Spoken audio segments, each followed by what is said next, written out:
పాట ఇస్తే అది అద్భుతమే. అది 10 ఏళ్ళు కాదు, 100 ఏళ్ళు కాదు, 1000 ఏళ్ళు కాదు. సంగీతం ఉన్నంతకాలం, పాట ఉన్నంతకాలం మన మనసుల్ని పరవశింప చేస్తూనే ఉంటుంది. ఇందాకే చెప్పాను, సంగీతం అన్న ప్రపంచంలో పాట అన్న సింహాసనాన్ని వేసుకొని రాజా గారు రాజాలాగే కూర్చొని ఈ సంగీత ప్రపంచాన్ని ఏలుతున్నారు అని చెప్పి ఆలస్యం చేయకుండా నేను ఇళయరాజా గారిని మాట్లాడవలసిందిగా కోరుకుంటున్నాము. మీ మాటలు వినడానికి మేము అందరం వెయిట్ చేస్తున్నాం సార్. మాట్లాడాలా? ఈ ఏజ్లో కూడా ఇలా చేస్తున్నారే, చేయకూడదే, ఇలా చేస్తున్నారే అంటున్నారు. ఈ ఏజ్లో చేయకూడదే, ఎలా చేస్తున్నారు అని అడిగితే పర్వాలేదు. చేస్తున్నారే, ఈ రోజులో కూడా చేస్తున్నారు అంటే చేయకూడదా? మా వాళ్ళే అప్పుడు వీడు వంశీ ఒక గ్రూప్ ఉంది, వీళ్ళందరూ నా కంపోజింగ్ రూమ్ ముందా ఒకే గలాట చేస్తూ ఉన్నారు. అది ఇక్కడ మాట్లాడడానికి నేను రాలా, మాట్లాడడానికి ఏమీ లేదు. నేను చేసిన పని ఈ పిక్చర్లో ఉంది. మీరు విన్నారు, వినకపోతున్నారు, వింటూ ఉంటారు, అది నమ్మకం ఉంది. కీరవాణి గారు నాకు రాసినప్పుడు ఈ పల్లవి వినిపించినప్పుడు అనుకున్నాను, వీడు లోపల ఉన్న బంధం, ఆత్మబంధం గురించి కదా రాసి ఉన్నారు. ఇది పాట లేదు, సిచ్యువేషన్ కోసం రాయలేదు. ఆయన ఆయన real feeling towards me is అంత అభిమానుడు. చాలా అది ఎప్పుడూ మారలేదు, ఎప్పుడూ చేంజ్ అవుతుంది. ఒక స్టేజ్ వస్తే కొన్ని పిక్చర్ బిగినింగ్లో మ్యూజిక్ చేసేదానికి ముందు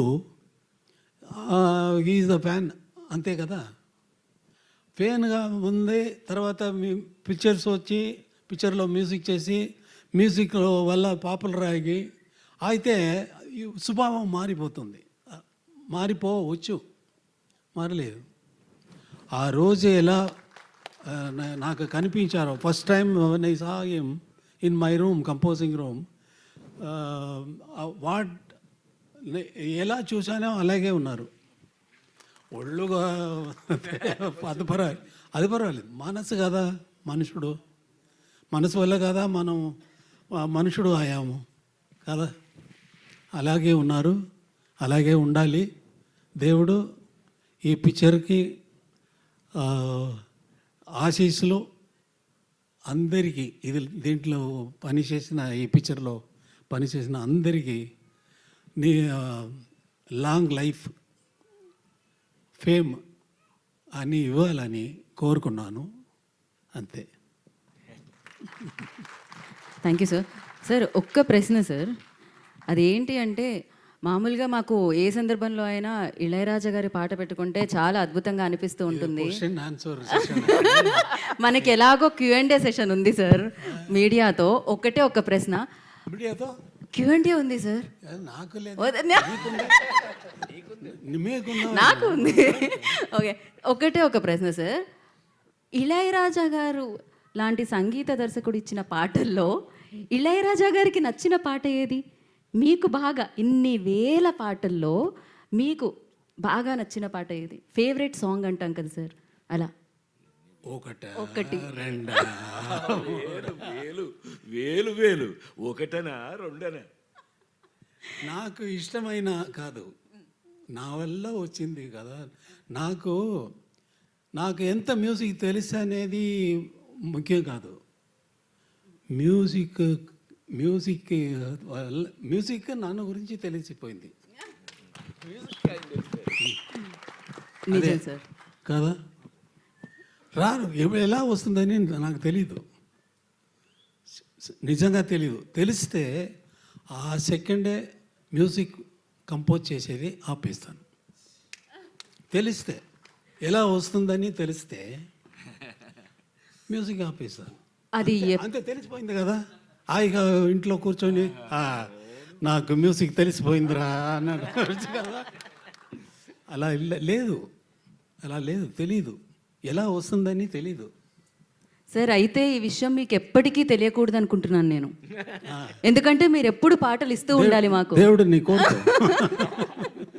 థ్యాంక్ యూ. ఇందాకే అన్నారు స్వామి స్వామి అని పిలుస్తాము అని చెప్పి, నిజంగానే ఆ స్వామి దర్శనం మాకు ఇన్నేళ్లకి వేదిక మీద లభించింది. Thank you so much. So మీ పాట ఎప్పటికీ మాతోనే ఉండాలి అని మనస్ఫూర్తిగా కోరుకుంటున్నాము. అయితే మనకి మీడియాతో ఒక చిన్న ఇంటరాక్షన్ ప్లాన్ చేశారు వీళ్ళు. ఓకే, యా, కాదు సింపుల్ గా ఏమన్నా సింపుల్గా సార్, సింపుల్ పాట గురించి, షష్ఠి పూర్తి గురించి. సుమ్మా ఏదో లైట్ అంత మాదిరి అలా మాట్లాడే వాళ్ళు నేను కాదు కదా,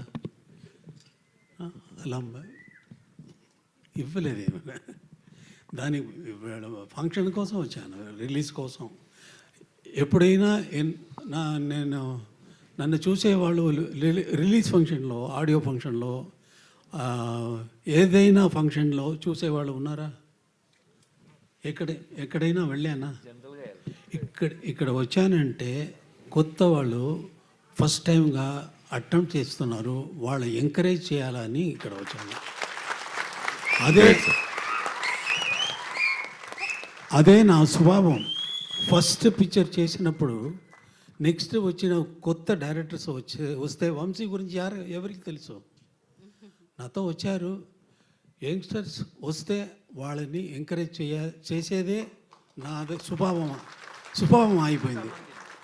అలాగే భారతి రాజా వచ్చినప్పుడు భారతి రాజా కాదు, నాతో వచ్చినప్పుడు భారతి రాజా కాదు, మణిరత్నం కాదు, వంశీ కాదు. ఇప్పుడు ఇలాంటి ఎన్ని డైరెక్టర్స్ చెప్పాలా? మణివண்ணన్, నివాస్, మనోబాల, అదే వాళ్ళ కోసం నేను వచ్చాను కాబట్టి క్షమించాలా, మీడియా వాళ్ళు అందరూ క్షమించాలా అని అన్నాను. సార్ ఇళయరాజా గారు మీరెలా? యా సార్, ఇళయరాజా గారు, నేను మిమ్మల్ని క్వశ్చన్ ఏం అడగనండి. జస్ట్ దట్ ఏంటంటే ప్రొడ్యూసర్కి ఫస్ట్గా థ్యాంక్స్, మిమ్మల్ని మా ముందు కూర్చోబెట్టారు, అది మాకు అదృష్టంగా భావిస్తున్నాం. అండ్ గత నెలలో ఒక వార్త చదివాం, ఏంటంటే భారత ప్రభుత్వం ఇళయరాజా గారికి భారతరత్న ఇవ్వబోతుందని ఒక స్పెక్యులేషన్ వార్త.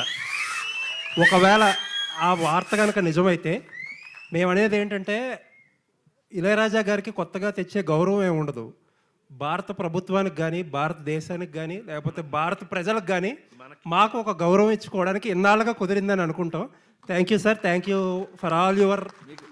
ఆయనకి ఇది రావాలని మనం అందరం ఆ భగవంతుని మనస్ఫూర్తిగా కోరుకుందాం. భారతరత్నతో ఆయన వచ్చిన రోజున మీరన్నట్టు వదలకుండా మళ్ళీ మనం అయ్యా కిరవాణి గారు బ్రదర్, మనం అందరం కలిపి ఆయన్ని హైదరాబాద్లో సన్మానం చేయాలి. తప్పకుండా సార్, థ్యాంక్ యూ. మిమ్మల్ని క్వశ్చన్లో తీసుకొని అంటున్నారు కాబట్టి మిమ్మల్ని ఇబ్బంది పెట్టే ఉద్దేశం లేదు. Thank you sir. ఖచ్చితంగా. సో వారు థ్యాంక్ యూ.